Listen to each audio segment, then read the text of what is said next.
Hey everyone! Tonight we'll start with the extraordinary lives and astounding fortitude of medieval peasants, common people who, in defiance of the odds, survived some of the coldest and bloodiest nights in history. Their tale is one of communal sleeping techniques and homemade insulating tactics, of perseverance, resourcefulness, and resolve. So before you settle in, please take a moment to subscribe and like the video, but only if you truly like what I tell you. Let me know where you're tuning in from and what time it is for you in the comments section. It's amazing to see who is coming from all around the world.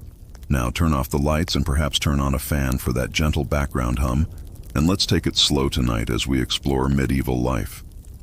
For the typical peasant, winter was less about lavish feasts and joyous festivals than you might think for jousting knights. It wasn't just a season. It was a celebration of life and more about how we might avoid dying tonight. An annual endurance test that was particularly harsh and didn't believe in second chances. Imagine for a moment that you live in a small stick-and-mud home with walls so narrow with no insulation. You might likely hear a bird sneeze from outside, unless you include a tiny opening filled with animal hide, and most surely your home's interior temperature was typically only a courteous couple of degrees. So, there were no thermostat conflicts with your siblings. Regardless of what the weather was doing outside, it was courteously a little less freezing if it was freezing. The toughest nights were inside when the blackness engulfed everything and the wind howled like a vengeful ghost, while the hearth fire pitifully flickered, trying its hardest but mostly merely frying the toes of the person seated closest to you. If you were across the room, you might as well have been outside. It didn't help much either to camp outside with worse food and clothes. Peasants wore a few rough-spun wool tunics and sometimes a cloak instead of expensive fur coats or goose-down blankets. It had a weird goat scent, and you hoped that putting them on top would make you resemble a human onion. Didn't work at all. And forget about cuddling up in cozy comforters. Frequently just sacks filled with straw or hay, sometimes with a few old rushes added for good measure. And the term medieval peasant life refers to the extra luxury that some fleas provide for the company. In addition to being uncomfortable, the cold posed a risk of frostbite, hypothermia, and there was always a chance of general freezing to death, particularly for young children. And being alive when you woke up each morning as an elderly person was regarded as a small marvel that was very worth surviving a medieval winter, perhaps with a somewhat less frozen turnip for breakfast. It wasn't about comfort, but rather about clenching your teeth and applying pressure to every piece of cloth you had, hoping you didn't wake up with icicles hanging off your eyebrows. And the true journey was only getting started if you believe your apartment is drafty because the window doesn't close all the way. Medieval peasants would like to say that their homes weren't drafty. The majority of peasant cottages were what historians described as simply drafty. They were essentially very enthusiastic wind tunnels with a roof. Call it wattle and daub construction. With courtesy, the translation is sticks crosswise like a huge basket covered with a lovely concoction of dirt, straw, and animal feces. This was a cheap, sticky substance, and no, they weren't attempting to be disgusting, but using it as an insulator. And it was always accessible. So let's pretend that these barriers don't matter. The chilly wind found every crevice, so no matter how carefully smeared, it had little hope against a real winter storm. Every opening and joyfully swooped into the one-room houses, circling and ensuring you never got to cozy seclusion. That's not really warm, or character building indeed. And then there were the thatched roofs, which were quite charming. However, over several months of rain and snow, they began to sag, leak, and occasionally allow the local fauna to enter. Nice evening, like if a squirrel had fallen on your dining table. The windows, which if they existed at all, were ridiculously little. Although typically covered with wooden shutters or thin animal hides, glass was so costly that even the lord of the manor most likely couldn't afford more than one little pane. Peasants were only pleased if the cowhide wasn't torn from the wall in the middle of a blizzard to exacerbate the situation. The floor was frequently simply compacted soil, and when it rained or snowed a lot, mud would seep up into the earth. Thus, in a sense, they had indoor water features, though they didn't particularly value them during the winter. It could feel like you're walking across a frozen swamp every time you enter your own house. It was three-dimensional, chilly from below, cold from above, and cold from within. What a heat attack. But medieval peasants weren't the kind to complain. Human insulation was cuddling close to one another, moss-packed holes, and old rags pushed into the worst drafts. The greatest ingenuity, obstinacy, and a little sheep grease applied to the walls were frequently the only thing preventing them from becoming medieval popsicles. Because if your home was collapsing, mud, dirt, and goat hair provided the best defense against the weather. At least if your teeth weren't chattering, you could sort of chuckle about it. As if the bitter cold wasn't difficult enough, medieval peasants also had to contend with a silent foe that rose from below. Back then, the frozen ground floors weren't actually floors. Rather, they were only marginally flatter areas of dirt within your house. Perhaps if you were fortunate, someone had tossed some old rushes or straw to give you the appearance of being comfortable. But in reality, you were sleeping on the chill that was unrelenting and seeped up from the hard, icy soil, emerging from the ground like a malevolent little ghost that worms its way through the straw into your bones and directly into your soul. Hey, congrats. If you dropped something on the ground during a wintry night, it became a part of the permafrost. Medieval peasants attempted to combat this bleak conflict in a number of methods. If you could afford it, the technique involved spreading thick mats of straw across the floor. Or more practically, you could have a chance if you could take enough of it from your neighbor's field without being discovered. It made a good insulating barrier. However, the straw quickly became flattened and moldy. Some households stacked dried rushes, adding a crunchy soundtrack to your already dreary nights. Instead, they would occasionally toss new rushes on top of the dirt without clearing away the previous ones. This eventually produced an intriguing ecosystem of fleas and decaying plants, and whatever enigmatic animals chose to settle there. It was essentially medieval carpet padding, but with the added bonus of smelling like a wet dog and being a little damp. For those who owned them, beds typically accomplished nothing more than being warm wooden frames, filled with, you guessed it, more straw or hay. Your mattress's shifting, gritty layers did little to stop the cold from emanating from below. And turning was a desperate, awkward ballet to keep the blood flowing and prevent one side of the body from freezing, not for comfort. The truth is that medieval peasants did not so much conquer the frozen terrain. A good night's sleep wasn't about dreams or softness. Rather, it was about waking up with the ability to live contentedly above it. You were doing well if you could take that off with all of your toes still attached. Superior to most, if medieval houses had a winter hero, it wasn't the walls, the roof, or even the courageous. A stubborn fire was burning in the fireplace, a pit that provided the only practical protection from the medieval cold, darkness, and general gloom, insulated by layers of dirt and manure. A basic fire was the focal point of almost every peasant dwelling, instead of a fireplace with an ornate stone mantel. But instead of a tidy chimney that blew smoke into the air, you had a simple pit or rock pile, partially burned wood, and enough smoke filling the space to make you question whether you were slowly turning into a ham. Yes, the majority of homes didn't even have chimneys. Smoke simply did its best to float out via tiny gaps in the roof, to crack in the walls, or to go straight into your lungs if it was feeling lazy that night.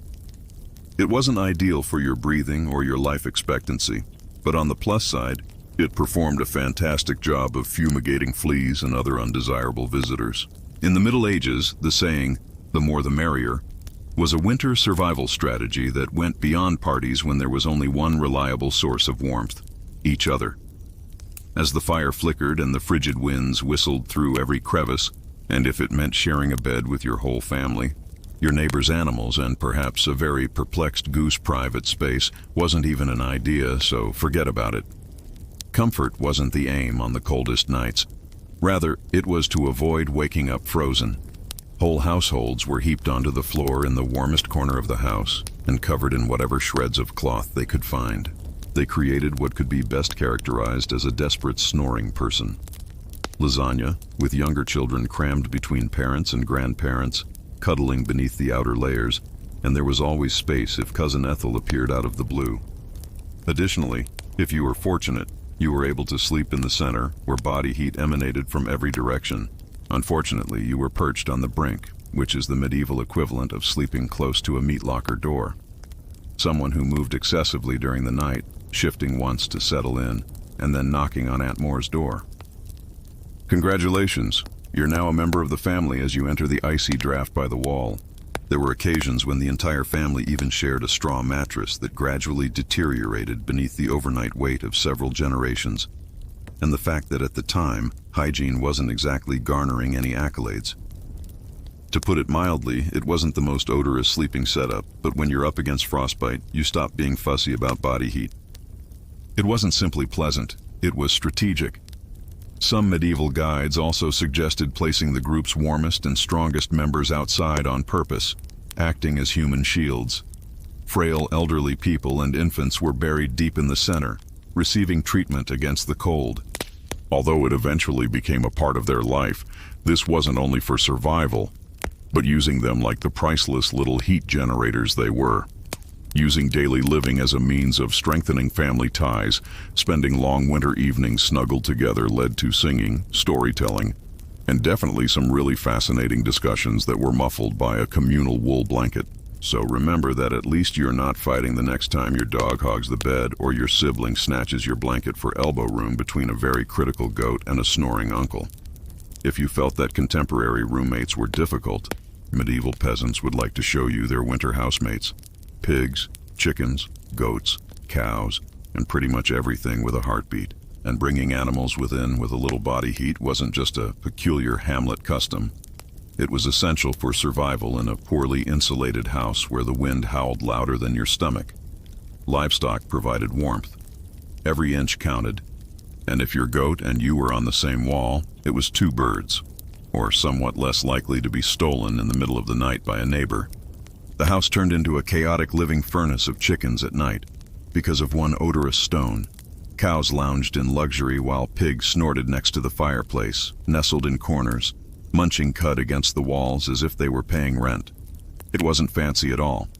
Imagine being stranded in a car during a summer road trip with someone who neglected to take a shower. That's a cow, though, and it's winter, and there's nowhere else to go. The fragrance of a shared winter was something that was legendary by springtime. It was intense. Your nose was already on a crazy journey before you even lit a candle. Yet medieval villagers created a community, and they did not moan much because they were aware of the unsettling fact that the more creatures inside, the fewer people they would have to worry about. Some animals even had good places, such as cows, despite having cold toes in the morning near the family. The largest and warmest goats typically took center stage. They were let closer in for their warmth. And since goats would inevitably find a way inside, hens roosted inside rafters or old baskets, and pigs. Well, the pigs just plopped down, not caring. Anywhere they wanted, most likely in the center of the floor. Of course, sharing your bedroom with animals wasn't risk-free. Picture falling asleep quietly just to be abruptly awoken by a bird stumbling barefoot into something, or determining your hair makes an excellent perch. The first thing in the morning could be suspicious. Certainly, medieval mornings could be full of messes. Peasants grasped the basic math despite the cacophony, odors, and odd hoof to the ribs. In the fight against the frigid winter, cows cuddle whether they want to or not, and cold kills. In the Middle Ages, a warm, slightly slobbery cow's breath was frequently the difference between life and death. The goal of winter fashion was to keep peasants alive, not to look attractive. They weren't browsing the newest styles. Instead, they were dressing as though they were getting ready to fight the Grim Reaper himself. They had a simple rule. If you owned it, you wore it occasionally. First, the simple undertunic is made of scratchy, possibly unclean linen. Over that, place a heavier woolen tunic. And if you have it, add additional layers. A ragged cloak hung over your shoulders, trousers that sagged at the knees, and if you were extremely fortunate, a patched sheepskin is put on top like a trophy. Congratulations, you're 90% itchier and 10% warmer. Boots were affluence. Many peasants placed their feet inside wooden clogs and covered them with layers of fabric or old rags. The cold continued to bite, so you simply put another rag on. I hope you avoided losing your foot and forgetting to wash all these layers. It was necessary to pull your clothing to a frozen creek in the middle of winter and then smash through the ice. If your one and only shirt didn't freeze into a terrible shirt, you would have to wait 2 days for it to dry. Thus, the majority of peasants prudently concluded that smelling like a mixture of smoke, perspiration, and sheep was a minor cost of not freezing solid, and the grime and oil were particularly intriguing. An added benefit of accumulation was that the dirty layer that was trapped inside the body provided insulation like a medieval Gore-Tex jacket, but it was much less socially acceptable and smelled worse than today's. The caps, scarves, and gloves were cherished items. A basic woolen cap may determine whether they survived the night or woke up with hair frozen to the wall. Gloves were frequently constructed from whatever was available, including scrounging leather or cloth shreds, sometimes appearing more like depressed puppet costumes than anything trendy. Kids were particularly swaddled until they looked more like stuffed turnips as they waddled clumsily around the house. Style, elegance, and as much precious body heat as possible. I've never heard of them. The true medieval flex was warmth. So the next time you gripe about wearing layers, remember this. On a cold day, keep in mind that medieval peasants would wander around in half of their clothes at once, looking like lumpy laundry sacks and feeling fortunate for it. In the dirt of the medieval peasant playbook, grime wasn't merely something you cleaned off. It was essentially a survival tool, because as it turns out, becoming dirty wasn't an indication that you gave up on life. It was tactical and smart, dare we say genius. They saw that winter presented a unique challenge, heat loss from clean garments. Even though newly laundered linen was breathable, it was shockingly bad at keeping you warm. However, when the temperature of the air was somewhere between that of hypothermia and immediate regret, it wasn't a particularly appealing point where dirt entered the picture. As peasants labored day after day, layers of dirt, natural body oils, and good old-fashioned mud started to accumulate after a day without cleaning their clothes. Over time, this natural armor filled the tiny holes in their leggings, cloaks, and tunics. It was like the Middle Ages with holes in the fabric making clothing more windproof. Simply put, weatherproofing made you smell more like a goat.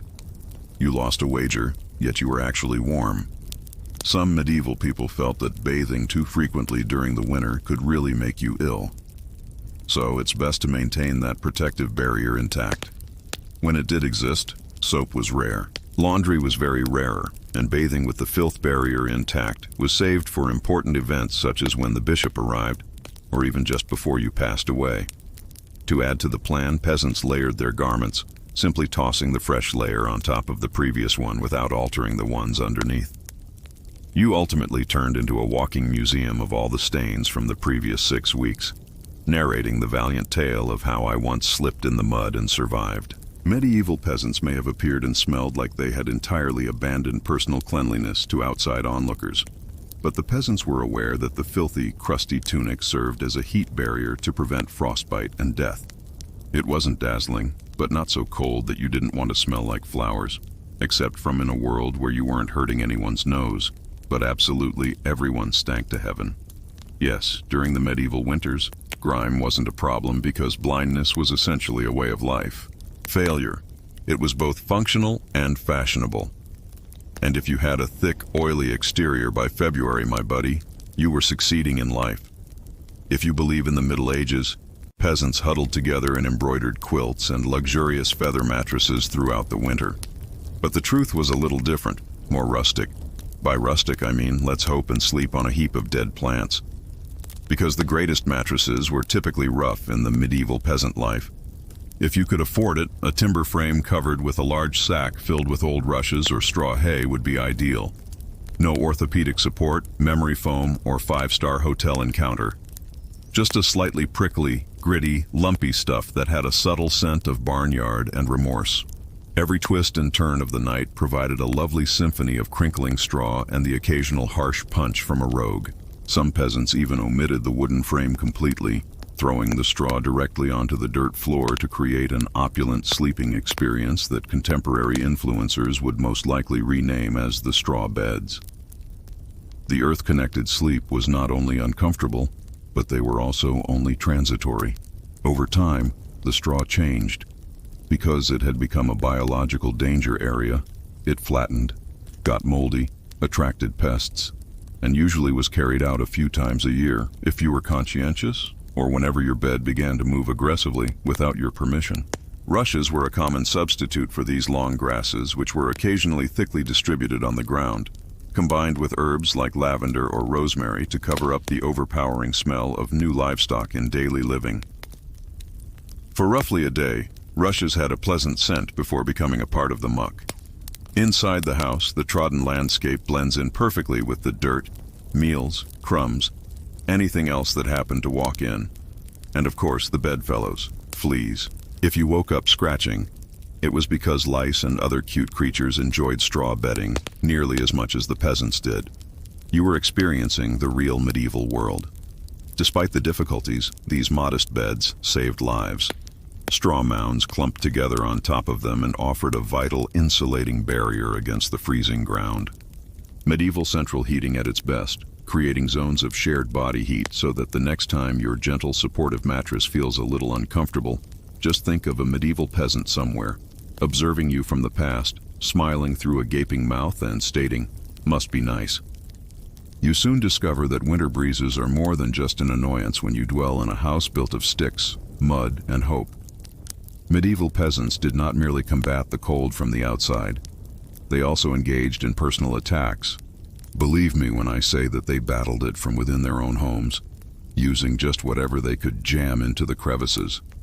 The walls were cracked, the mud was bent, the thatch was collapsed, and the cold seems to sneak into new locations every night like a cunning poltergeist with a grudge. Sealing the house became an art form, with peasants using moss to fill in the cracks. Bundles of dry grass, straw fragments, old linen, and occasionally even animal fur if it was wedged into a hole and felt soft, spongy, or somewhat insulating. Some more tenacious individuals spread additional mud and manure layers over the exterior of their walls as a yearly winter undertaking. Picture yourself standing there in slapping cold manure onto your own home in freezing weather and murmuring, "This is okay, this is luxury." Since, in a sense, roof leaks constituted still another battleground. Despite being inexpensive and widely available, thatch wasn't particularly waterproof, especially after a few rainy and snowy seasons. Peasants would use extra textile scraps, bundles of books, or in times of extreme despair, pieces of turf are taken from the closest field. At some point, the house began to resemble a somewhat depressing patchwork quilt created by someone who gave up in the middle. If you had windows or doors, you were fortunate. But even so, they were little.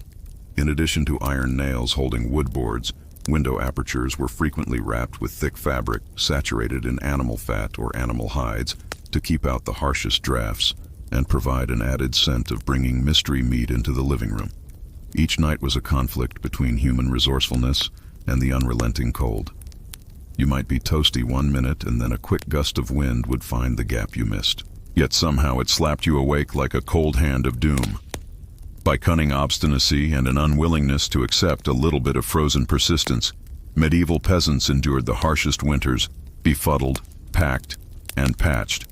When the cold hits, nature can present them with one dirty fistful at a time. The medieval peasants had a solution. Don't even bother to act like it's not difficult enough to keep you up at night. Instead of everyone napping at once, they came up with a survival plan that today would be proud of any military leader: to sleep in shifts. It wasn't some well-planned system with roll calls and whistles. It was far more basic and needy. While half of the family stayed up to tend to the fire and fix any stray drafts, the other half huddled under threadbare blankets and hay, attempting to get a few hours of half-frozen slumber. The fire required continuous attention. If ignored, it would wane. And remembering to renew it was roughly as simple as persuading an obstinate donkey to dance. And nobody wanted to get up, so someone had to be on ember patrol. Families switched shifts after they were at last comfortable. When you fell asleep for a few hours, you would be elbowed awake, lurching over to the hearth, trying not to poke, prod, and curse the fire back to life. The rotation wasn't glamorous. There were no late-night snacks or night vision goggles. Definitely not 5 more minutes of snooze buttons. Just heavy eyes and stiff joints.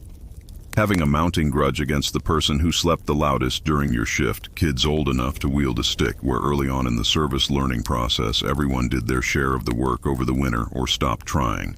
Grandparents occasionally lingered by the fire for longer because of their experience. And to be honest, because having arthritis made it really difficult to lie down and get back up, especially when it was cold. Good luck with people moving around.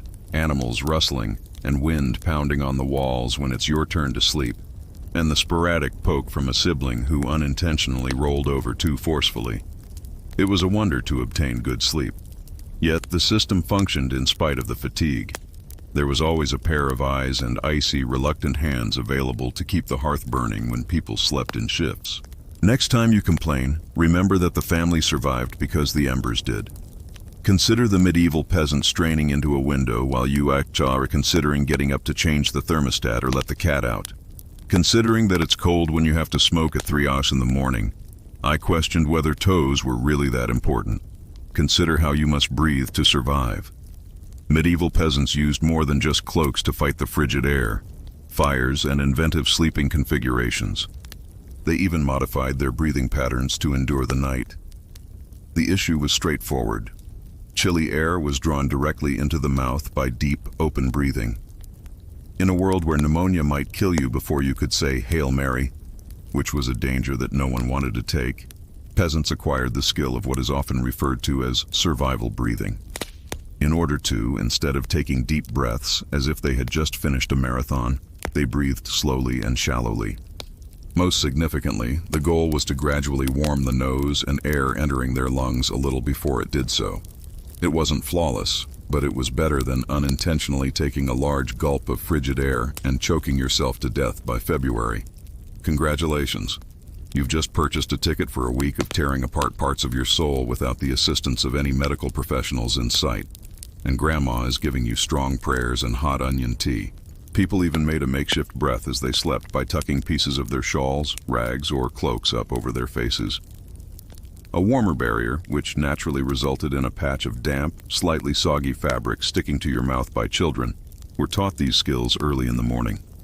But it was still better than freezing from the inside out.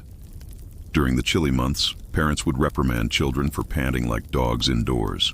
And to be honest, between strict medieval childhood winters were marked by breathing exercises, uncomfortable wool clothing, and sharing a bed with a hostile, gassy goat.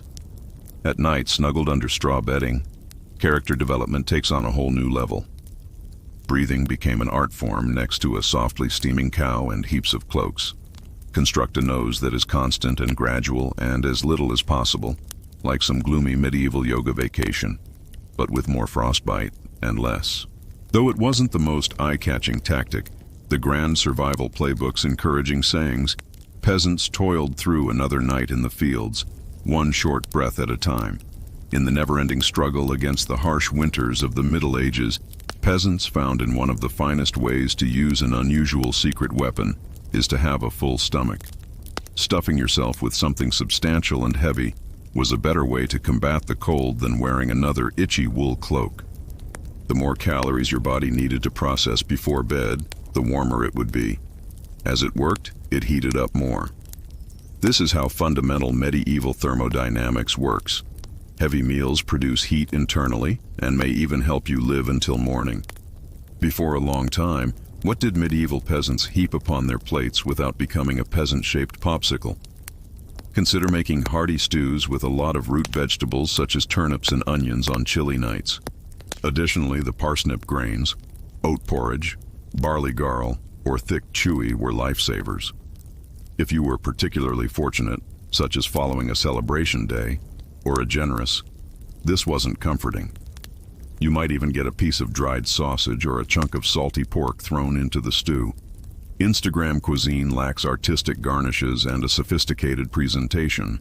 It was a single massive hazily brown meal meant to burn slowly through your stomach like a friendly brick.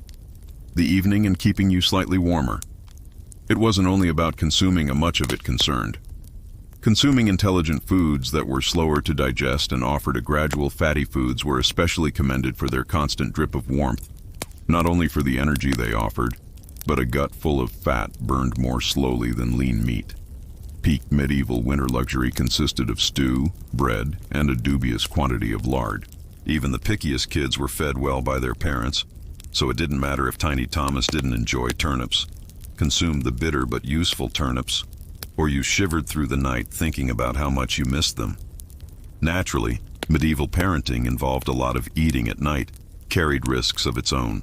Although you might be warmer, you were also running the chance of having a night filled with vivid, strange nightmares that were driven by, was it worth it to strive frantically to digest a field's worth of cabbages?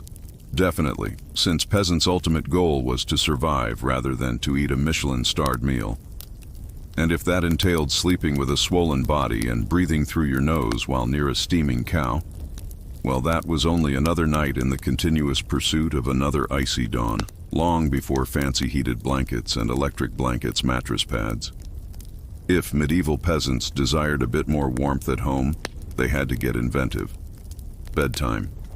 Making the ever-glamorous hot stone and the unassuming hay box the unsung heroes of winter. Heroes. Let's begin by discussing the hay box. It sounds rustic, and it was. However, the brilliant idea was for peasants to line it with a solid wooden box firmly with hay and use it to keep previously prepared meals warm for hours. Remaining stew. Put the hot porridge in the hay box and cover it. It will keep hot enough for a late-night snack without requiring medieval slow cookers, essentially. But peasants didn't take the chance of rekindling the fire. Simply stop at food. They discovered that hay could trap heat from something else, if it could do the same for a stew pot. Before going to bed, even greater rocks enter the hot stone era. Someone would most likely pick up a flat stone and throw it into the heart of the unfortunate child who lost the family dispute of the fireplace.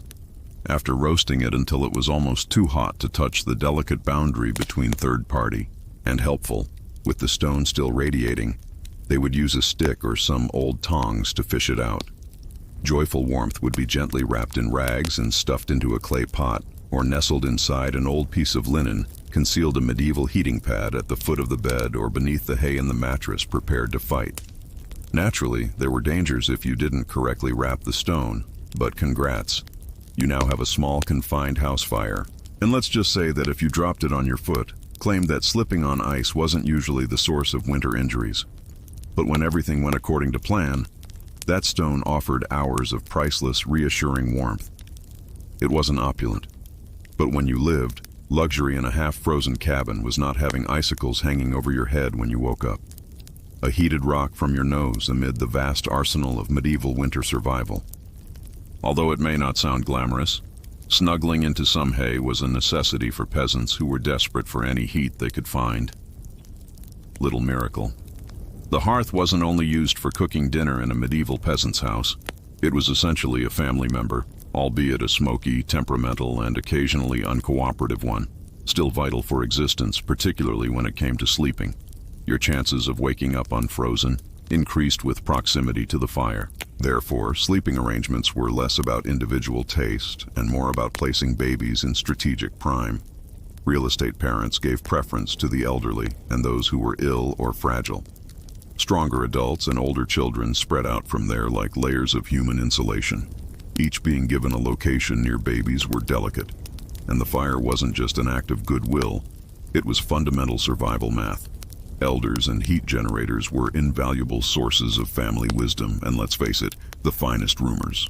It wasn't negotiable to keep them warm, yet roasting by the fire too near wasn't comfortable. You ran the chance of waking up with your cloak burning suspiciously too far, or your hair singed. And you were. It was a careful dance to be close enough to bask, essentially camping in an icebox in the glow of the fire, but not close enough that you had to tell your neighbor that you now appeared half-cooked. Additionally, the fire primarily burned the victims, rather than distributing warmth evenly right in front of it, while everyone else squabbled like icy lizards for a place in the limited cone of heat. If you were fortunate enough to sleep with your back to the fire, you might have one side that is deliciously warm and one side that isn't. Pets and animals, of course, are muscled in too, and a dog might wedge itself because it's frozen so solid you could probably bang on it. Between you and the flaming chickens that are wagging dangerously close to you, occasionally clucking quietly into the night, while perilously perched on hearthstones, resembling little feathery protectors of every shift of burning embers. Every crackle of the logs and every warmth was a small assure me that you are still alive and that you are currently warm. So peasants drifted. The pops and hisses of the fire lulled them into restless sleep as each breath formed. Beyond the brittle circle of the fire, little clouds in the cold air weren't. Although it wasn't cozy, it was ideal. Life was barely hanging on to warmth. In the medieval era, no one survived the winter by themselves unless they so desired, thanks to blazing coals. By January, survival had evolved into more than simply a family to become a highly fashionable frozen statue arrangement. It was a noisy, dirty local project, where the peasants understood that everyone's life and comfort depended on one another in a mound of hay and a powerful fire. In the depth of winter could only accomplish so much if you observed that the smoke from old Tom's hearth had abruptly stopped curling into the darkness at your neighbor's house. But it wasn't just because Tom owed you a chicken that someone went to inspect the sky. That could be a contributing factor, however, because of the need for collective survival. Settlements experienced an unofficial winter. Watchers are frequently young or elderly people who are unable to labor in the fields but can monitor who is coughing excessively, whose house appeared a bit too motionless in the morning frost, or who hadn't visited the market to trade in a few days, with a lot more sheep and no fluorescent vests. These individuals were the medieval equivalent of neighborhood patrol. In the event that a family's fire went out, a nice neighbor would bring a blazing coal wrapped in rags and dash over, or even better, invite them inside. Yes, that meant cramming an extra room into their own smoke-filled, crammed hut for the night. It was preferable to finding frozen pals come spring. Even though there were 4 bodies in an already small area, food reserves also played a part. During particularly harsh winters, towns occasionally withdrew their last salted meat. Grain and dried vegetables were the only things everyone had. But it was a terrible charity. The difference between stumbling into spring or not could be determined by community meals. Even kids were aware of the risks. They assisted in delivering wood, sharing embers, and sent urgent signals to anybody in need of assistance. Nobody was too little or exhausted. Medieval communities weren't all sunshine and hugs when winter arrived. Arguments broke out. Disagreements over who borrowed whose nice cooking ware never truly went, or about land goats away. But as the evenings turned icy, old grievances were frequently silently shelved, since it was still worthwhile to save the arrival, because it might. When you needed help in the bitter cold of winter, the entire community turned into one large, uncooperative family, occasionally dysfunctional, frequently humorous, and always aggressively survival-minded. One frozen smile, one crackling fire, and one muddy boot at a time. Medieval peasants did more than simply stoke the fire or layer on cloaks when they confronted the harsh winter cold. When the wind outside your paper howled like wolves, they prayed a lot. You wanted every advantage conceivable, including a little divine intervention. But the fire dwindled to gloomy embers, and the walls were thin. Back then, intervention faith was ingrained in every freezer meal and wasn't only a Sunday event. Families would inhale before scuttling beneath layers of straw and scratchy wool.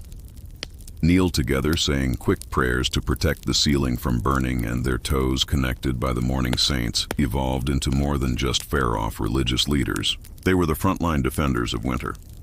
For example, asked to guard against throat conditions, which are serious issues because a single swallow of cold air might land you coughing up your soul. Saint Nicholas was more than simply the immortal, cheerful gift-giver.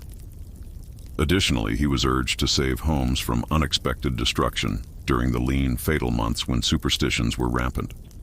Some families sprinkled a small amount of holy water close to the hearth before daily survival asleep, in the hopes that it might ward off evil spirits, or at the very least after other feast days.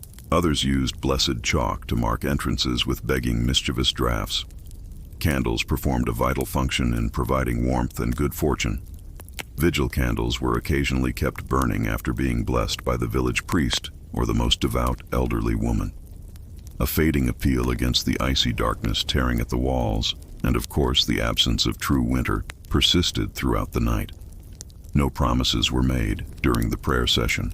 "Dear Lord, if you just get, I promise to treat my neighbor with more kindness tonight, even if they continue to take our turnips." Faith was a daily urgent conversation that the peasants weren't inquiring about. Not some abstract solace, just surviving with a little food, some heat, and another day to muddle his luxury. It was just pure hope whispered into the smoke till spring shattered the icy hold on their small settlements. rafters nestled beneath prickly sheets and entangled in panting prayers that miraculously sustained them despite all of their resourcefulness, prayers, and determination over the endlessly harsh winter nights. The truth that medieval peasants threw at winter was sometimes insufficient, and when winter prevailed, it didn't take a few unfortunate people. Entire families and entire communities vanished them into quiet under a thick layer of snow and ice. Some winters were especially harsh, such as the notorious rains devastated crops during the Great Famine in 1315, causing livestock to suffer. And an already harsh existence became a slow-moving, grinding catastrophe due to the frigid temps. People were so in need that rumors circulated about their consuming shoe leather bark. And in the worst situations, each failure to maintain the fire wasn't merely a bother, it was frequently a death sentence. Family huddled without the hearth's scant warmth. Neighbors would occasionally discover entire households in spring bodies still locked together for the last time in each other's icy grasp, as though attempting to exchange a bit more warmth till the end. In the event of severe snowfall or ice storms, end houses themselves may collapse with the roof giving way. During a frigid night, it wasn't only disastrous, but frequently, it was also not a guarantee that you would die pushing yourself through thigh-deep snow to seek refuge from neighbors. Disease enjoyed the cold and malnutrition, especially if those neighbors were already overburdened, compromised the body and crowded. Smoke-filled dwellings became havens for pneumonia, bronchitis, and other fatal diseases. A December cough might quickly turn into a funeral by January, followed by the silent horror of frostbite on fingers, toes, and even blackened ears. Died with their owners still connected.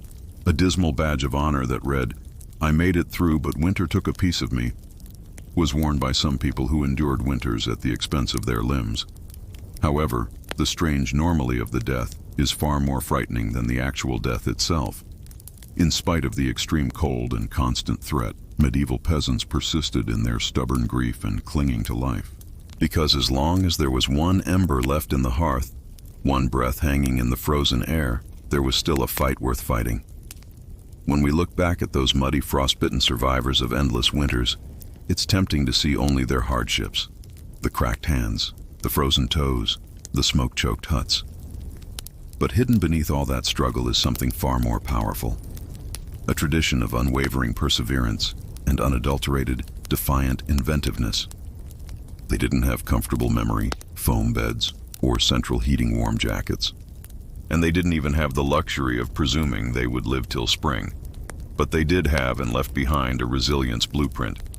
Every hand-banked fire, every hasted mattress, every moss-crammed wall gap was a testament to human creativity under pressure faced with impossible odds. They didn't collapse in despair. They adapted. They learned from the land, from each other, and from the bitter lessons carved by each brutal winter. Their communities were built on more than shared land. They were built on shared survival. They taught each other to watch over the sick, to pull resources when food ran low, to trust that helping a freezing neighbor today meant someone might help you tomorrow. They lived by the understanding that no one beats winter alone. Their faith, too, was a kind of endurance. They were prayers into their daily lives, not just out of fear, but out of hope. Fragile, stubborn hope that tomorrow might be a little warmer, a little brighter. Hope that after 100 dark nights, spring would come again, and life would find a way to push through the frozen ground. And somehow it did. Because of their sacrifices, because of their unglamorous victories, surviving one more night, one more storm, future generations thrived. Bit by frozen bit, they pushed humanity forward. Enduring winters, their ancestors could barely survive until warmth and comfort became common expectations instead of distant dreams. Their blood, sweat, and ingenuity are stitched invisibly into the lives we live now. Every cozy blanket, every warm house, every lazy winter evening spent sipping tea under soft lights.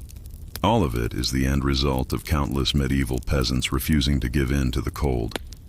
So the next time the wind howls outside your double-pane window, maybe spare a thought for them.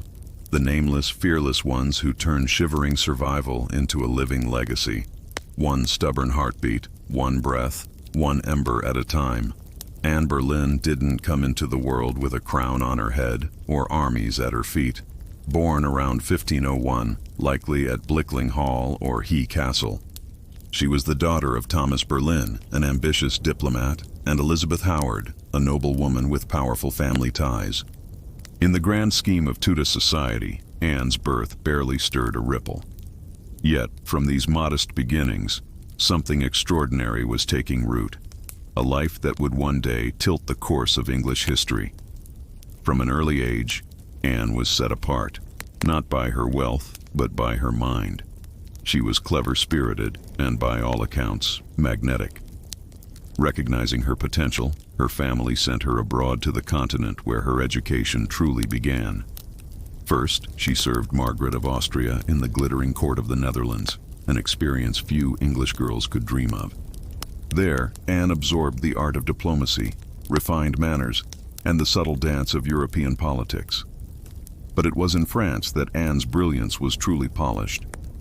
She spent years in the sophisticated courts of Queen Claude and Queen Marguerite of Navarre, learning the language of influence, elegance, flirtation, wit, while other young women perfected their embroidery.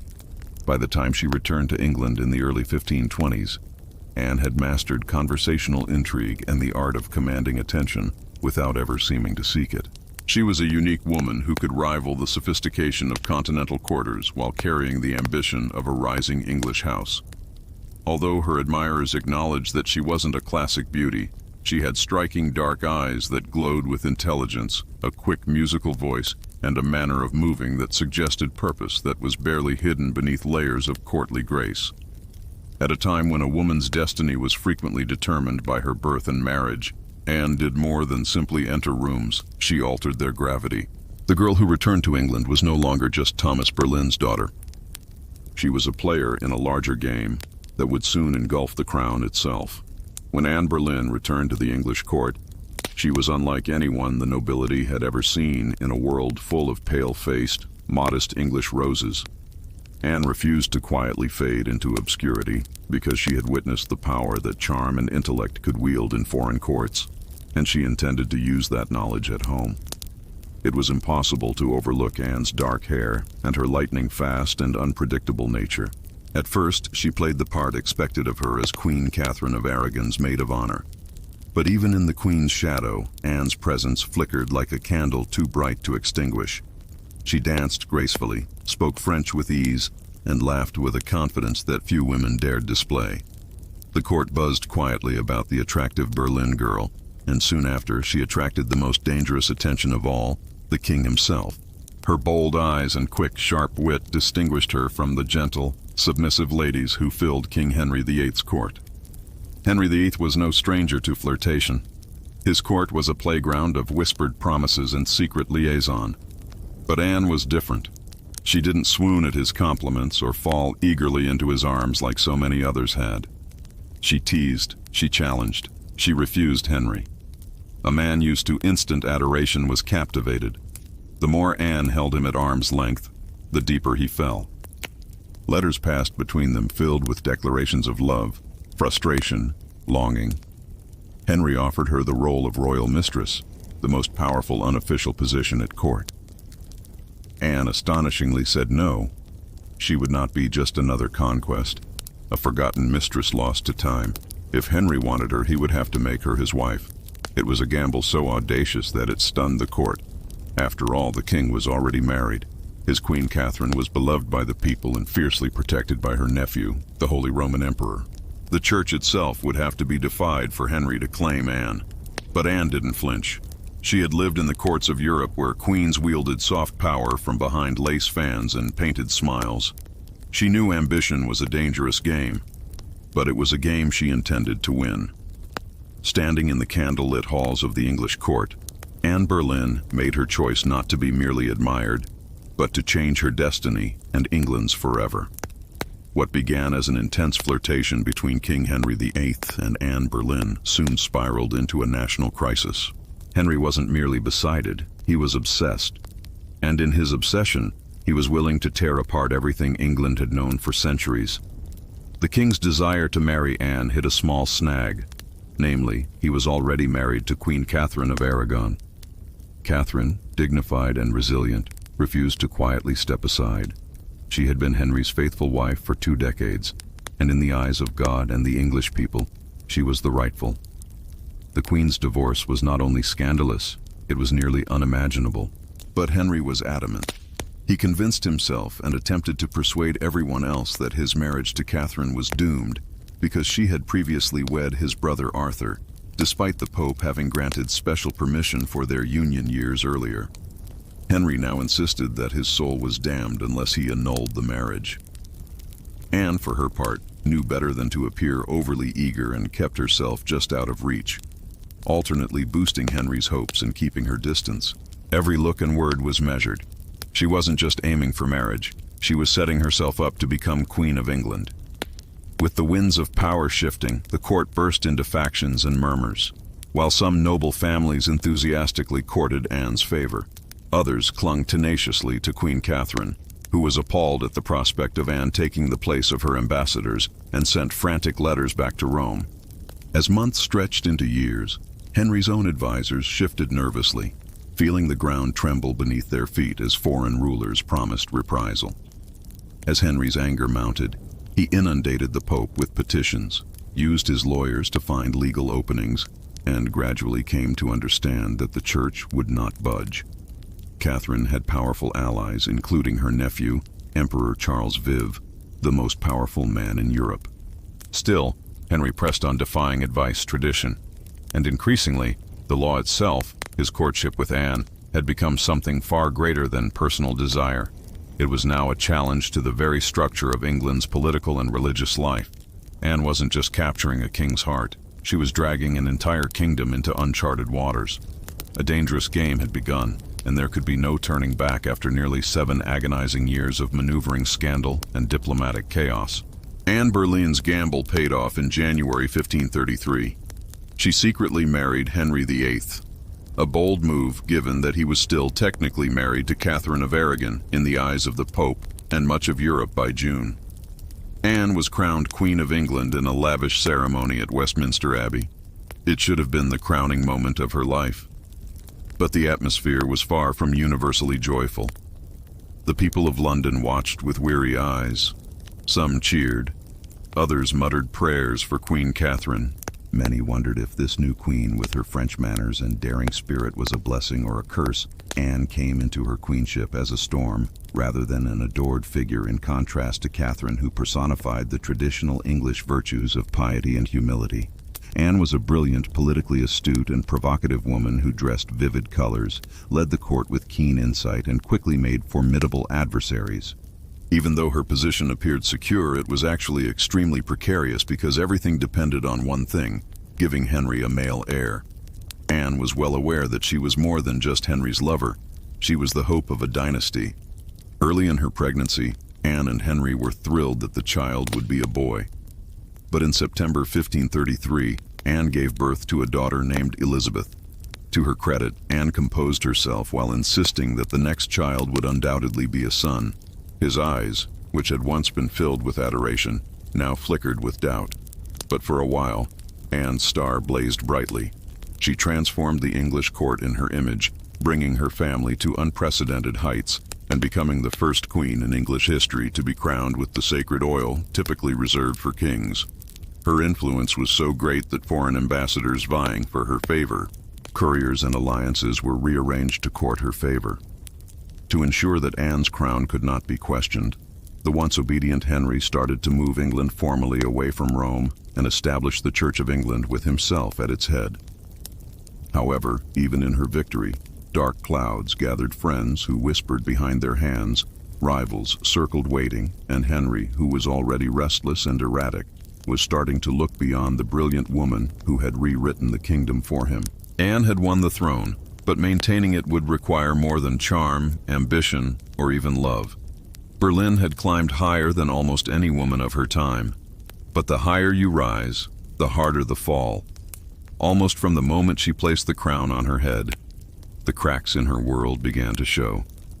At the heart of Anne's struggles was the pressure to produce a male heir. Her first child, Elizabeth, though bright and healthy, was not the son Henry V had hung his dynastic hopes upon. And the clock was ticking. Anne suffered multiple pregnancies in quick succession. But heartbreak followed miscarriages that left her physically weakened and emotionally battered. Each lost child chipped away at the foundation she had built. Henry, once passionately devoted, began to pull away his disappointment, carving rifts between them. Anne, never one to suffer in silence, argued, demanded, fought to keep her place. But Henry, a man who prized obedience as much as beauty, grew tired of her sharpness, her defiance, the very fire that had once drawn him in outside the royal chambers. Enemies were gathering like wolves. Many nobles who had tolerated Anne's rise with gritted teeth now openly schemed for her downfall. Catherine of Aragon's followers never forgave Anne for what they perceived to be theft and sacrilege. Even commoners teased her, dubbing her the Great, and blaming her for the break with Rome and the subsequent oppressive reforms. Then Jane Seymour arrived, modest and demure, and everything Anne wasn't. When Anne's influence started to wane, where she had once dazzled Henry with her brilliance and challenge, Jane offered him consoling compliance.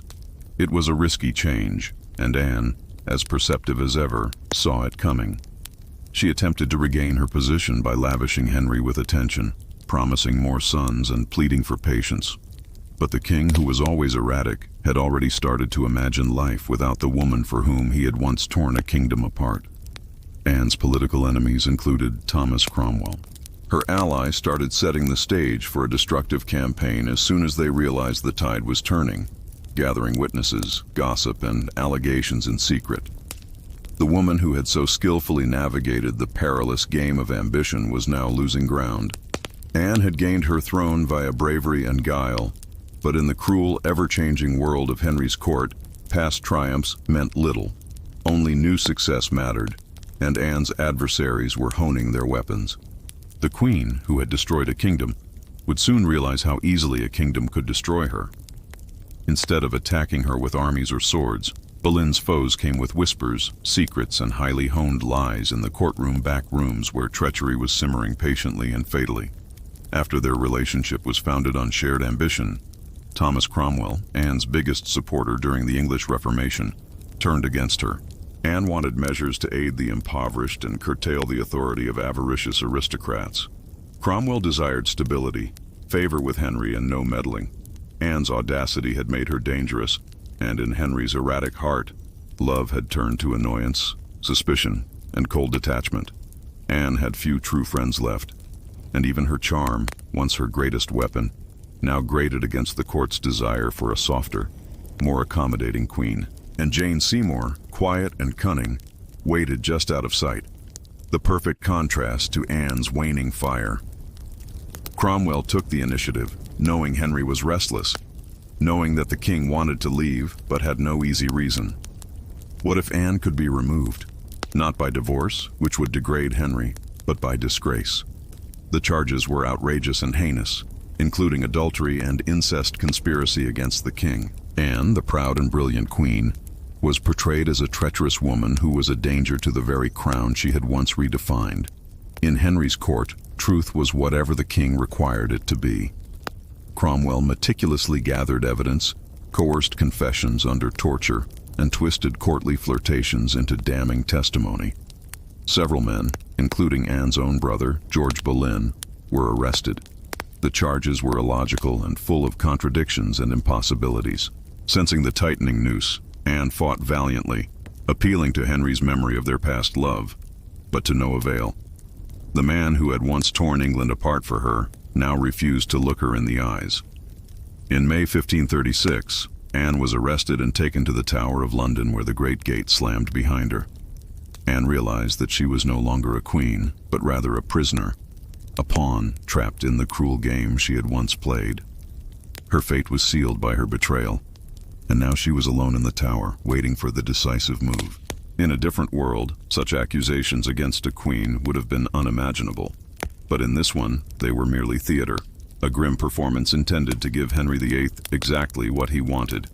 Anne Boleyn stood in the great hall of the Tower of London, facing a tribunal of nobles, many of whom owed their very titles and fortunes to her rise. They sat in judgment, cold and watchful, ready to erase the woman who had once changed the destiny of England. High treason conspiracy against the king and shocking adultery with several men including her own brother, George Boleyn, were among the charges against her. Anne's downfall was shrouded in a thin veil of legality. She defended herself with the same fervor that had once won Henry's heart. She denied every accusation with intelligence, precision, and an unwavering composure that even her enemies were astounded by. She reminded them that she had been crowned with God's selected sacred oil and anointed as Queen of England. She reminded them of her loyalty, sacrifices, and love. But it was all for nothing. The verdict had been rendered long before Anne entered the courtroom, and the trial was a public spectacle that saw a once unbreakable woman. Witness after witness, many coerced or bribed, spoke damning words, dates and places contradicted each other. Evidence was flimsy when it existed at all, but the truth was irrelevant. Anne was found guilty. Her brother George and the other men accused with her were sentenced to death as well. Anne would be executed by beheading, a merciful sentence compared to the usual traitor's death of hanging, drawing, and quartering when the verdict was read. She did not break. She stood tall, her face pale, but her spirit fiercely intact in those final moments before being led back to her cell.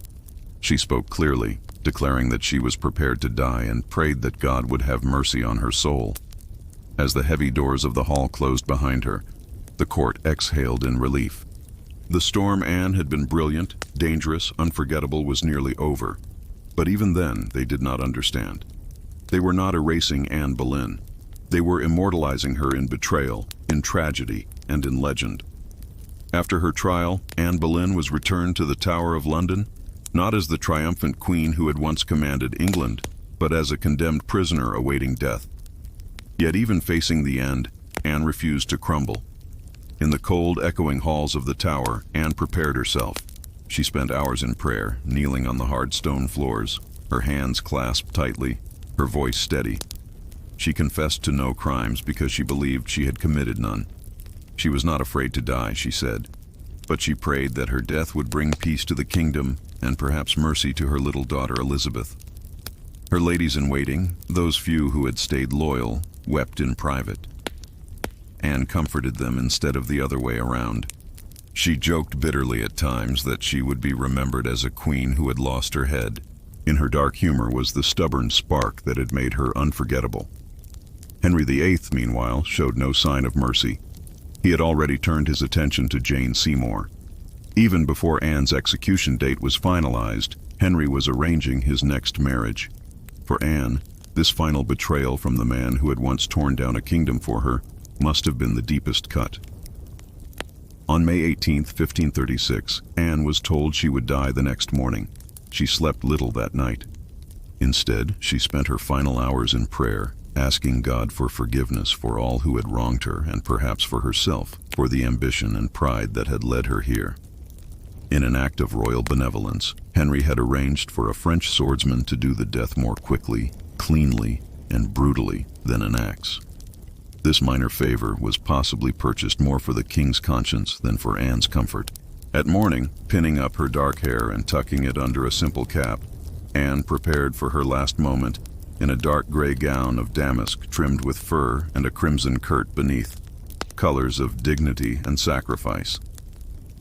As the tower's chilly morning mist curled around the courtyard stones, she was prepared to face the blade with grace. When Anne Boleyn, Queen Mother, survivor, fighter, walked forward, there would be no more tears, just one last act of bravery in the face of history's condemnation. Her journey was just getting started, but her demise was imminent. On May 19, 1536, Anne Boleyn climbed the scaffold inside the Tower of London's walls. Courtiers, guards, a few witnesses, and a small throng gathered in stillness, as though even the stone walls were holding their breath. Anne stood upright, her gray robe billowing slightly in the chilly morning breeze. She appeared thinner than she had at court, her face calm but pale. There was no weeping or hysteria. If anything, she confronted death in the same way. She spoke carefully and briefly with a steely dignity that had once brought a kingdom to its knees. In her parting remarks, she refrained from making accusations and defending herself, prayed for the king, the man who had deserted her in those last hours, to be healthy and prosperous. Anne's bravery astounded everyone by offering the world forgiveness rather than a confession. The people the French executioner had brought specifically to guarantee a speedy death rushed forward to witness her fall. With her hands folded in prayer and her gaze raised toward the heavens, she stayed motionless while a tiny piece of white fabric was put across her eyes. Once silent, the blade flashed quickly, and Anne Boleyn, the Queen Mother and history creator, wasn't. Additionally, she was promptly laid to rest in an arrow box in an unmarked burial inside the castle grounds because a queen once crowned in gold had no fitting coffin ready for her. Led to disappear without a funeral. Yet Anne's tale did not end there because her daughter Elizabeth survived. One of the greatest kings in English history would be the child whose birth had once let a king down. The history of the Virgin Queen Elizabeth II, whose reign would witness the emergence of English artistic dominance and worldwide impact through a queen who inherited her. Anne Boleyn transformed the world with her mother's fiery personality, brilliant intelligence, and unwavering resilience.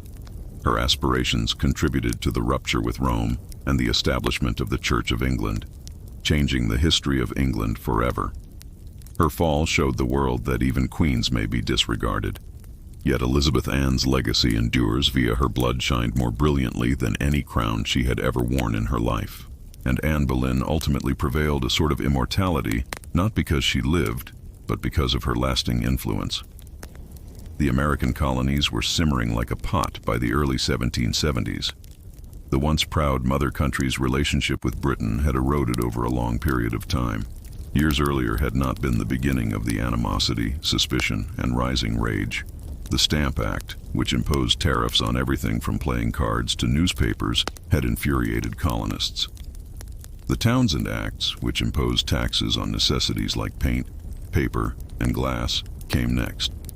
Every new rule enacted by a parliament hundreds of miles distant, where colonists were not represented, was similar to anger initially manifested itself when another spark fell into dry bush. Colonial assemblies created formal petitions and vehement pamphlets. Boycotts were established by merchants to protest, and authors like Samuel Adams and John Dickinson argued fervently for liberty and liberties in newspapers.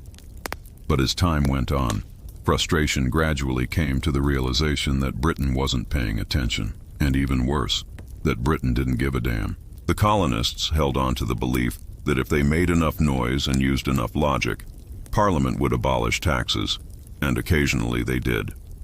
For example, the Stamp Act was infamously repealed after clamorous colonial protests, yet each minor triumph was followed by new laws, new taxes, and insults. But the money wasn't the main focus. By British standards, the taxes themselves were always rather low. The idea that the colonists were being taxed without their consent and treated more like subjects than Boston's residents ruled more like remote property than collaborators. Any other city turned into the center of the Sons of Liberty's rebellion. Tensions in 1770 saw a covert, ferocious core of patriots become more vocal and audacious, erupted into violence during the Boston Massacre when British soldiers opened fire on defenseless residents. Blood had already discolored the cobblestones, and by 1773, the colonies were in danger of collapsing. They were on the verge of open defiance after a final insult. But it did not in the guise of troops, new regulations, or armies, but in the silent, seemingly innocuous form of containers filled with. Although the colonists were unaware of it at the time, tea floated in the cold that night. The world will forever change in 1773 when Parliament made a crucial decision about the waters of Boston Harbor. They made a mistake and approved the Tea Act, a statute that assumed the American colonies would absorb cheaper tea in silence. It was intended to reaffirm Britain's claim over the ailing British East India Company. And incidentally, on paper, taxing the colonies seemed like a good idea. And the Tea Act permitted the enterprise to cut out the middlemen and sell tea directly to the colonies, lowering prices and providing a luxury product at a discount, a few pennies less expensive. But what could go wrong? All because the Tea Act's underlying principle, rather than the tea's price, was the issue, leaving the dreaded tax on tea firmly established. Accepting the tea, even at a reduced price, would entail recognizing Parliament's authority to impose taxes. The colonies, without many Americans' approval, which was unimaginable, a release of the freedoms they had battled to defend for over 10 years. The Tea Act's news spread like all across the colonies. Merchants were incensed because they perceived a monopoly as a threat to their livelihoods. It would smash local trade. Nationalists furiously at the secret message that the monarchy continued to accept. It was free to do as it pleased in Boston, where the response was particularly harsh, and the city was already damaged by the following the Boston Massacre and years of financial suffering. Bostonians realized that the Tea Act was a ruse. Refusing the tea turned into a test of honor and a contract. Devotion to the cause of liberty, public gatherings, newspaper columns, and fiery rhetorical organizations such as Samuel Adams' Sons of Liberty and others were boycotts promising not to dump or sell any tea from the East India Company consumed on American territory across the colonies. Ships transporting the contentious tea were rejected by local opposition in ports ranging from Charleston to New York. The message was unambiguous: we will not be purchased. But destiny took a different turn in Boston. 3 vessels, the Beaver, Elenina, and Dartmouth, arrived, anchored in the harbor, refusing to depart, and royal officials demanded that the tea be. The colonists refused to unload, resulting in a standstill that developed into a drawn bowing. A single act would end the unconscionable tension, and history would never be the same once more, with the British tea ship obstinately moored in Boston Harbor. The city itself became an explosive keg. With each day that went by without resolution increased the strain, because Boston wasn't merely opposing. It was getting ready. Anger-filled colonists argued for a fight in bars, churches, and public squares. How should the Sons of Liberty, led by ferocious individuals like Samuel Adams, John, Paul Revere, and Hancock, proceed? Paul Revere and Hancock organized resistance quickly, posting on social media advertisements urging people to boycott British tea, and hosted raucous gatherings that attracted farmers, craftspeople, and every meeting of merchants fueled the Old South meeting's flames. With thousands of people packed into the wooden hall and their breath obscuring the air, the house turned into the resistance's nerve center. Resolutions were passed, despite their voices being raised in protest. Every vote against the unloading of tea was a further blow to the British, and speeches were exchanged, and tempers ran high. Authority, but time was running out while Bostonians stood together. British legislation required the unloading and payment of taxes on imported products such as tea. After 20 days, if the ships were still there beyond the customs inspector's deadline, the Sons of Liberty understood that the shipment would be seized and that the levy would be recovered by force. That the principal would be lost once the tax was paid, even if it was protested, was more about whether the colonies would tolerate being treated as subjects without rights than it was about the tea anymore, or if they would take a stand and defend their future. In the meanwhile, the royal governor of Thomas Hutchinson of Massachusetts dug in his heels and wouldn't allow the tea ships to go without unloading their goods, insisting that the law be followed. Damn him to colonial indignation. Resigning means acknowledging that the colonies of Boston were governed by mobs rather than kings. Every man, woman, and kid saw the standoff turn into a spectacle and sensed that something was about to happen. When the globe takes its breath, it would just take a cold, acute sense before a storm was all it took for an explosion to start. And somewhere in the congested streets and hearts of Boston was discreetly formulating a scheme that would reverberate across oceans. And on December 16, 1773, the daybreak over Boston was bleak and chilly. For almost 3 weeks, the city hovered on the brink of history, with the tea ship sitting in the final date had arrived, and the harbor was like ticking time bombs. According to British law, if it wasn't customs, the tea had to be unloaded and the tax paid within 20 days of the ship's arrival. Everyone was aware that authorities may confiscate the goods and dispatch British troops to uphold the law. Everyone was aware that the concept would be lost if the tea came ashore. The colonists claimed to liberty, and liberties would be undermined that morning if they permitted it even after their cause. The Old South Meeting House, the biggest structure in Boston, was crowded with thousands of Bostonians and neighboring colonies to attend the conference. Some people traveled miles across the freezing countryside, was crammed with people that men poured out into the streets to listen to the blazing speeches from Samuel Adams. The iron voice of revolt reverberated down the corridors, oversaw the event, and each speaker stood up to condemn the Tea Act and voice their opposition to tyranny, to demand quick action. But uncertainty persisted, despite the defiance. However, how could they do it without starting a full-scale conflict? As the afternoon drew on, riders galloped to halt the tea without unleashing a torrent of vicious reprisal. Governor Thomas Hutchinson was unaffected by the sobering news that the ships would not be permitted to go without. The tax collected under King's law would be confiscated when the tea was unloaded. Suddenly, the meeting house's walls appeared to tremble under the force of the enraged mob. But Samuel Adams said the final words to terminate the debate while remaining composed. Everyone understood the meaning of the simple sentence, "Yet this assembly can do nothing more to save the nation." No more petitions, no more concessions, and no action would be captured outside a battle yell that sliced through the growing darkness as the signalmen swiftly covered their faces with soot-draping blankets and feathers in a rudimentary Mohawk impersonation. Warriors, the goal was to create a sign and a statement that no one could misunderstand. Boston would respond without using words if it were thought that the deadline had passed. With resistance as Boston's twilight became darker on December 16th in 1773, individuals emerged from the shadows as the peaceful streets started to stir. Ordinary folks wearing scratchy blankets, some with feathers on their faces, some with soot-blackened faces. They used a symbolic disguise in an attempt to trick people into thinking they were actual Mohawks, an act of letting go of their previous identities and standing as something new and forceful by the hundreds they created. Traveling to Griffin's Wharf, where the 3 tea vessels, the Beaver, the Dartmouth, and Eleanor, were anchored.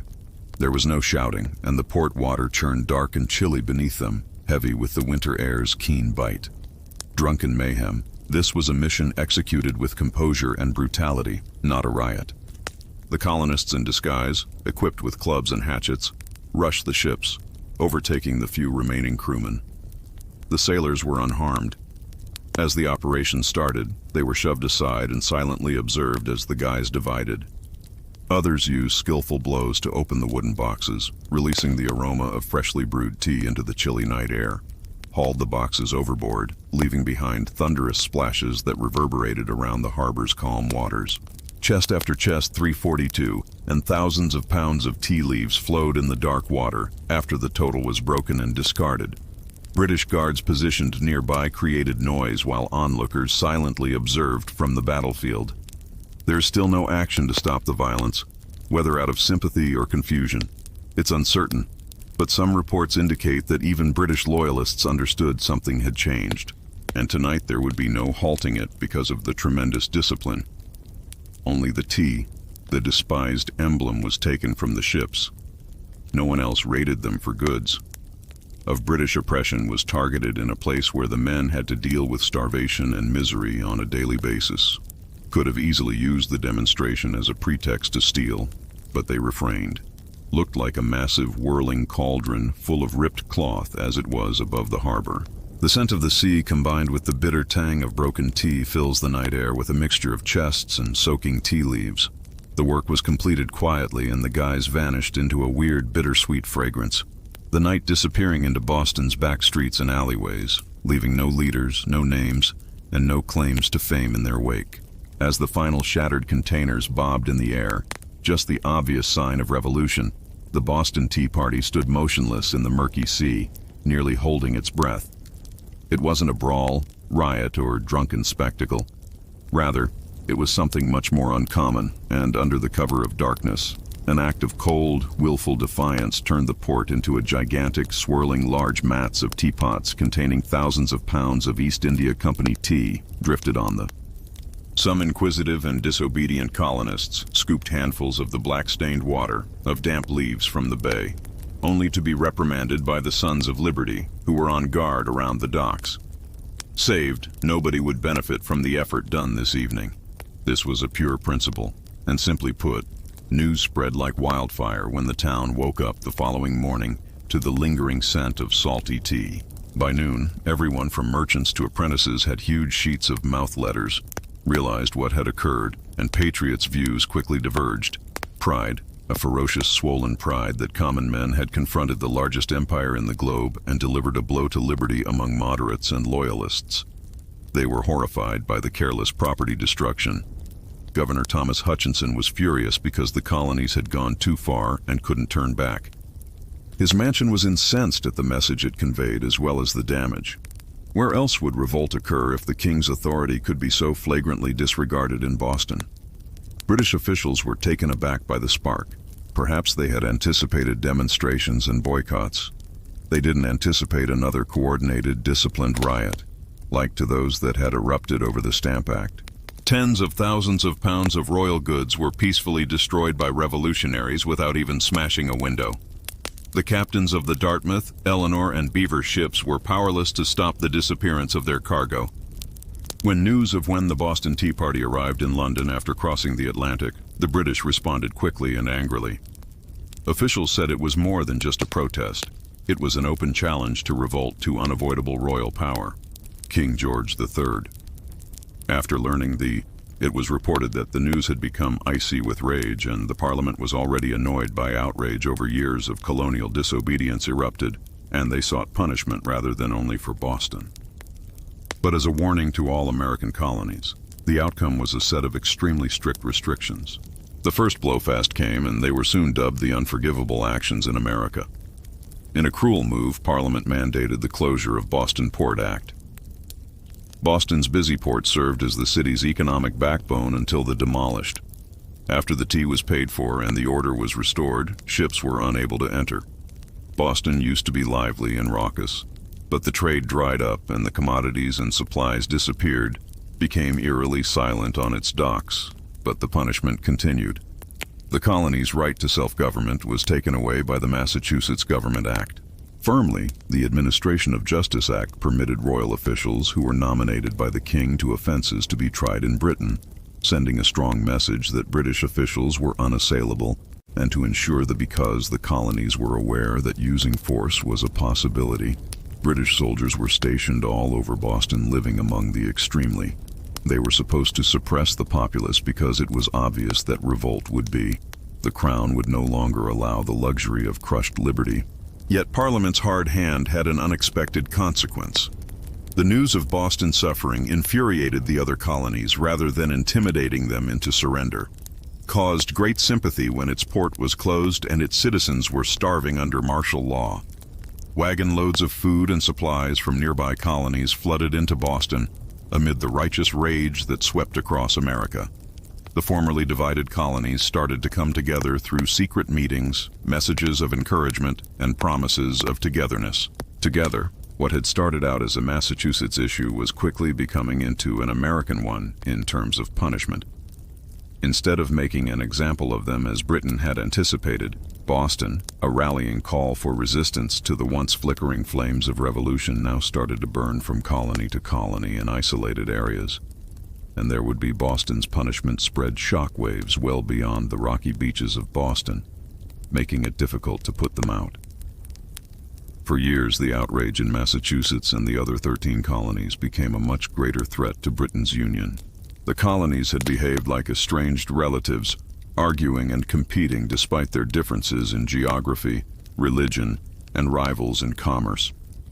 But when Parliament closed Boston's harbor, and the self-governance of Massachusetts made people around the continent believe that if it could happen to Boston, it could occur to anyone in the states of Virginia, Pennsylvania, South Carolina, and New Hampshire.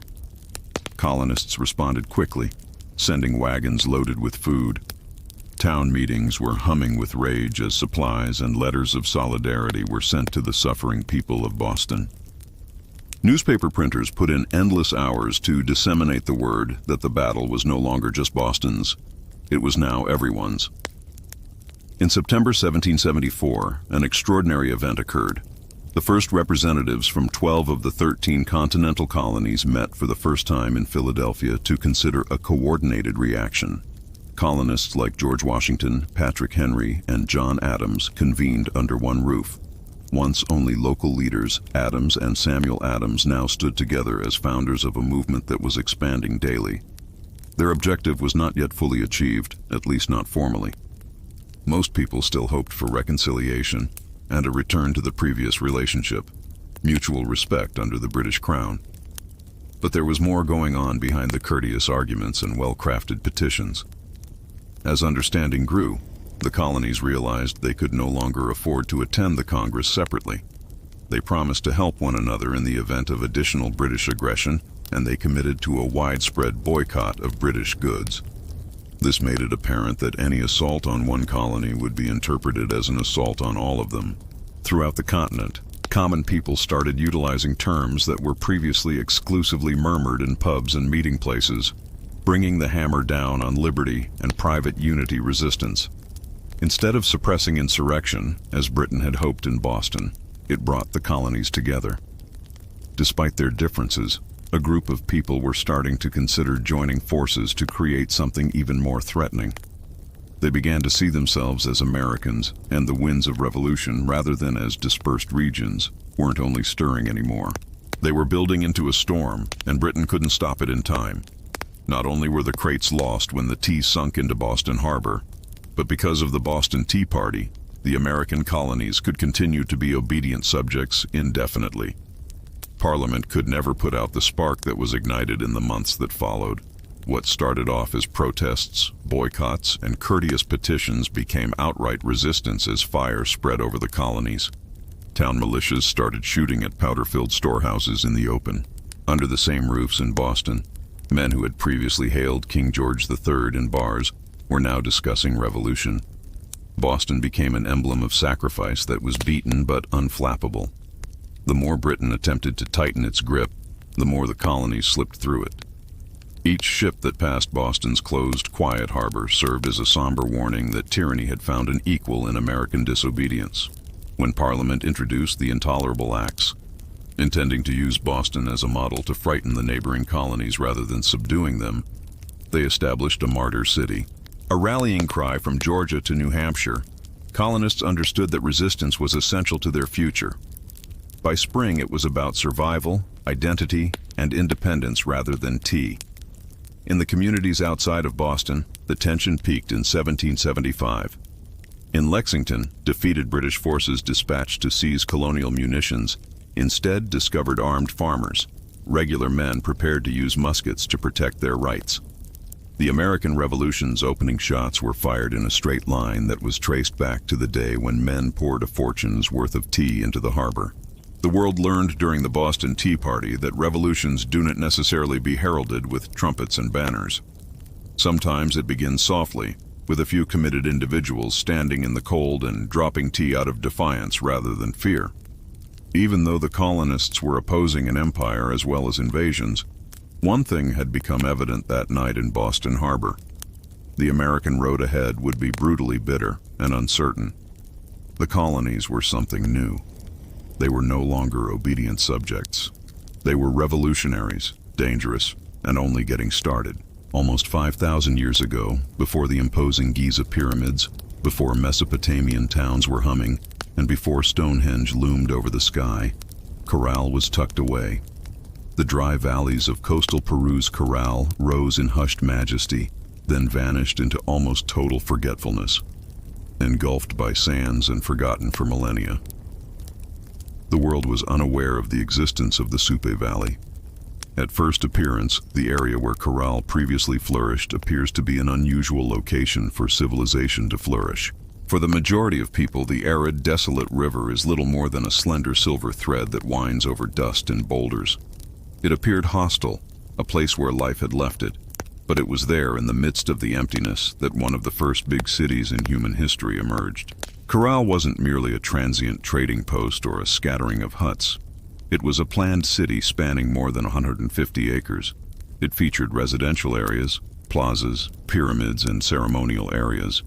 The magnitude, goal, and ambition of a sophisticated culture that flourished millennia before the wheel.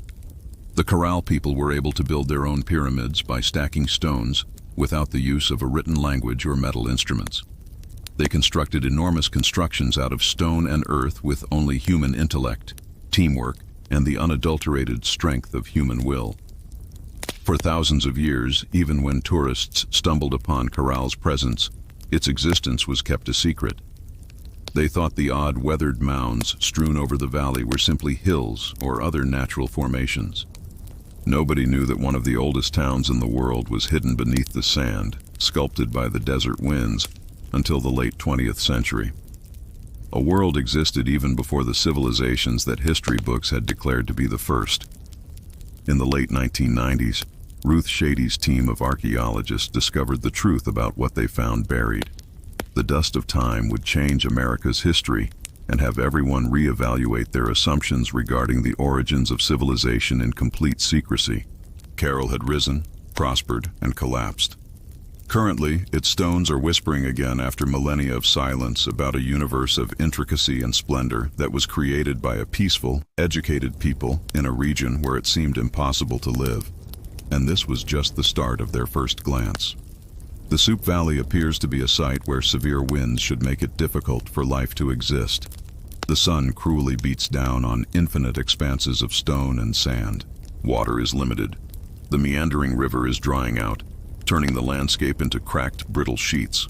To the untrained eye, it appears to be a desolate wasteland where a thread is struggling for survival.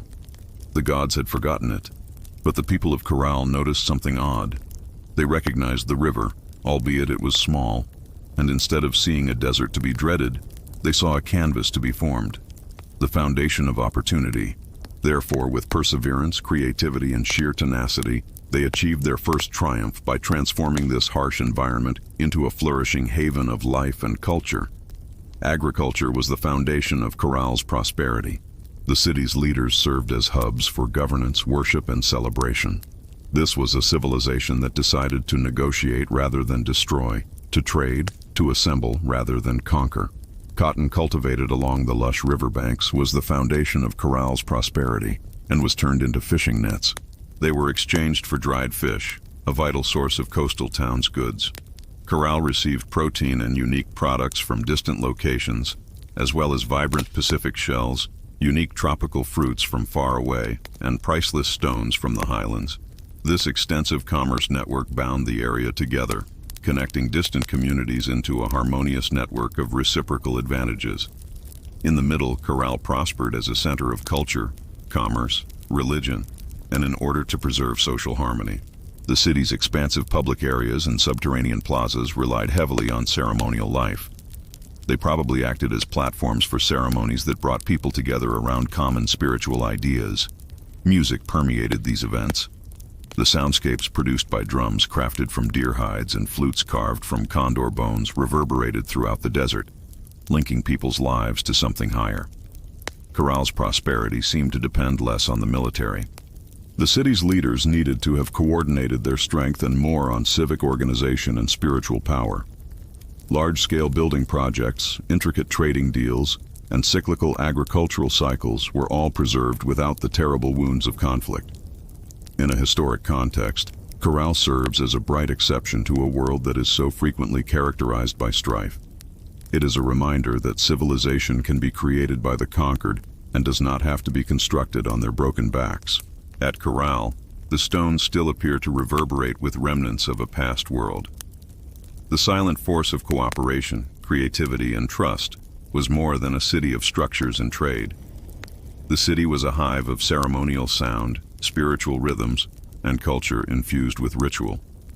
Archaeologists meticulously excavated the parched sands and revealed a wealth of prehistoric instruments, including flutes made from condor bones and small drums stretched with animal hides. Pelican whistles made from deer antlers were not basic toys. They were meticulously made and matched to particular sounds in order to transport sound through the city's expansive plazas. In a world without written language, imagine the low throb of drums increasing as music communicated the language of the soul. Like the desert winds, footsteps trampled on the sunken plazas, flutes sharpened at sunset. Fires would crackle atop the pyramid platforms as hundreds gathered beneath the waning light, with priests wearing elaborately woven clothing would chant to the gods of the river, the land, and the stars. Crackle wasn't simply a city, it was a symphony, and Crackle's design itself implies that ceremony was more than just open areas. They were the center of life, stages for group rituals that are thoughtfully planned to bring people together. Like ancient amphitheaters, underground circular courts directed sight and sound toward the ceremonies held at their centers. All of the pyramids towered over them, not as graves, but as human-made sacred mountains that connected the ground to the heavens. The rituals probably signaled the change of seasons, the planting and harvesting cycles, and the motions of the stars. The absence of music was only amusement. It served as a link between humans and the natural world, between the familiar and the mysteries. Without cruel gods of war, violent paintings, or sacrifices, the heavenly realm at Crackle appears to have been peaceful. Even now, as the desert wind rustles across the remains, you can still feel the joy and respect. You can almost hear the faint sounds of old music, the lost melodies of a people who discovered beauty, purpose, and connection in the middle of the harsh, unending sands. Crackle was more than just a location. It was an engineering marvel that was a tribute to the commerce and ritual of music. Without metal tools, without the wheel or draft animals, the people of Crackle created a city of stone and earth that has virtually survived in one of the world's most hostile environments. Their accomplishments over the course of 5,000 years were astounding. Enormous pyramids emerged from the desert floor. They were built using massive stones that were transported across the arid valley rather than tiny, brittle bricks. Workers used reed sacks and clever baskets that were sturdy enough to move rocks. They carried bulky weights made from the very plants that flourished along the riverbanks, which they constructed with layers upon layers. Careful stone stacking and debris filling built constructions that could endure not only time, but the wrath of nature, which they comprehended well. The area frequently experiences strong earthquakes, but their plazas and pyramids have mostly withstood them intact. Builders employed flexible techniques to master earthquake-resistant building methods, including rounded edges, wide foundations, and layered fillings that made it possible for their monuments to absorb and release seismic energy. This engineering was innovative and not based on textbooks. Water management was another quiet victory derived from a deep understanding of the ground itself. Despite being in a desert, the Crackle people created highly advanced irrigation systems, canals and channels that meticulously directed river water to their fields, enabling crops to thrive. No water was wasted during dry seasons. Every drop mattered. Crackle's design itself demonstrated excellent urban planning, with large buildings lining up with important astronomical sites, indicating a profound comprehension of the solar cycles. The sunken plaza's accurate geometry served as a tool for monitoring the skies, enabling astronomers and priests to forecast seasons that are essential for survival. Even the city's organization mentioned residential zones that are part of a complex culture. The ceremonial centers and administrative spaces were all set up harmoniously, striking a balance between community life and hallowed areas they constructed, not only temporarily, but permanently. As contemporary engineers marvel at Crackle's tenacity, generations today are reminded that excellence can sometimes be evaluated by more than just technology.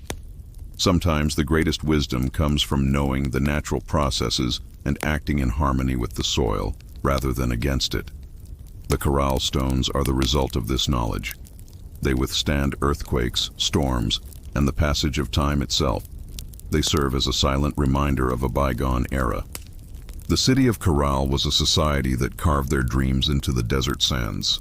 It blossomed amid the desert as a ray of serenity, music, commerce, and architectural skill. And then it was abandoned with no signs of fire, almost silently. Its demise left no scars from conquering, and its walls were devoid of mass graves. Broken monuments depict a cataclysmic catastrophe. But Crackle just faded. Why did they abandon the plazas, its pyramids, its flutes, and its drums to the wandering sands? According to some academics, the question still haunts the Supa Valley like a ghost: environmental change. The concluding data points to the possibility that Crackle's agriculture was severely damaged by a protracted drought. Trade networks reliant on surplus cotton would have wilted in the fields if the river's life-giving waters had not been present.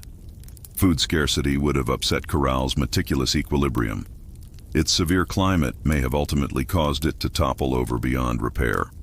According to some interpretations, trade routes changed as nearby societies expanded and new power centers appeared along the coast. Crackle's impact around the coast and inland may have reduced the commodities they previously provided. Cotton, seafood, and produce were insufficient to maintain their position as a leading metropolis, gradually becoming the lifeblood of others.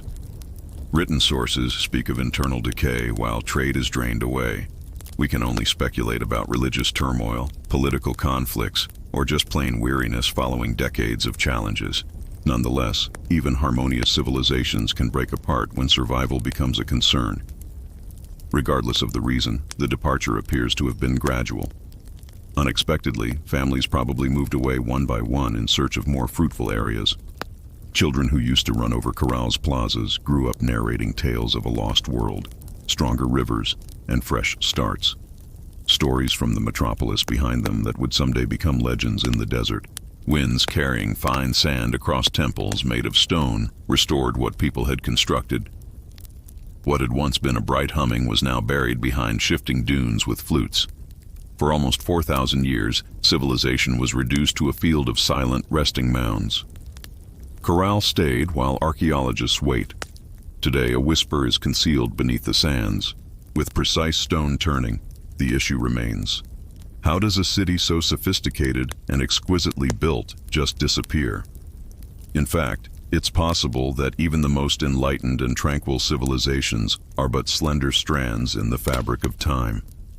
For millennia, Corral lay exposed to the invisible forces of change. It was buried beneath the quiet sands of the Supi Valley, forgotten by travelers, never realizing that beneath their feet were the remains of the weird spherical hills that studded the area. For a society that came before the Egyptian pyramids, these were simply natural, wind-sculpted mounds, and it wasn't until the late 20th century that the 1990s would see the return of Corral's voice to the globe. Ruth Shady, a Peruvian archaeologist, led a group into the Supa Valley because she was curious and felt that these hills may contain mysteries that no one has yet discovered.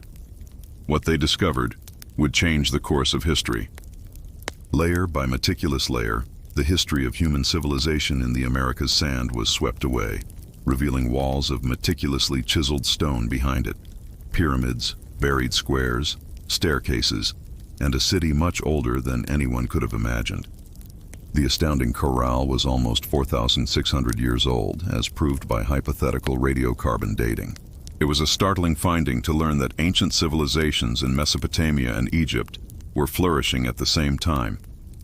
Prior to Corral, archaeological grounds and academics believed that civilization in the vast powers of the Old World eclipsed the development of the Americas. Carroll transformed everything by demonstrating that the Americas had produced intricate urban life, colossal architecture, and societal structure separately, long before the Incas or Mayans rose to power. Ruth Shady and her group discovered more than just debris and stones. They also discovered fishing nets, musical instruments, and the remains of living things, ancient knot records, fabrics, and even sacrifices offered to the gods. Each artifact described a people who had established a society with tremendous understanding and vision. More than just a scholarly achievement, Corral's rediscovery was a revival. A society that had long lain dormant beneath the desert was suddenly exposed beneath the return to the open sky. Its squares were embraced by the same winds that formerly transported the sounds of flutes and children's laughing. Today, they are acknowledged as a delicate and invaluable link to humanity's early history. Corral is a UNESCO World Heritage Site. The dunes have effectively concealed Corral, but ultimately the stones persisted, hoping that someone will pay attention and remember that Corral stands as a quiet giant among its pyramids and plazas. The giant serves as a reminder that civilization's origins are much deeper than we previously thought. Our perception of humanity's journey is altered by the old stones whispering of a tale that is not one of conquering and conflict, but also of peace, creativity, and optimism. Long before the imposing empires of Greece, Rome, or even Egypt, the inhabitants of Corral were constructing something. Amazingly, they plotted the constellations without written records, built pyramids without a wheel, and a prosperous community based on engineering, trade, music, and rituals without leaving any traces of war on the land. In an era frequently characterized by violence, Corral presents an alternative perspective on what a civilization can be. A community that prioritized relationships over knowledge acquisition. Domination serves as a reminder that greatness does not necessarily necessitate violence. It is determined by how a society comes together to build, rather than by how many troops march across a battlefield. Corral's legacy extends much beyond the arid shores of the soup. It questions the long-held belief that civilization had a unique cradle, that monumental architecture and urban life were originally found in the Old World.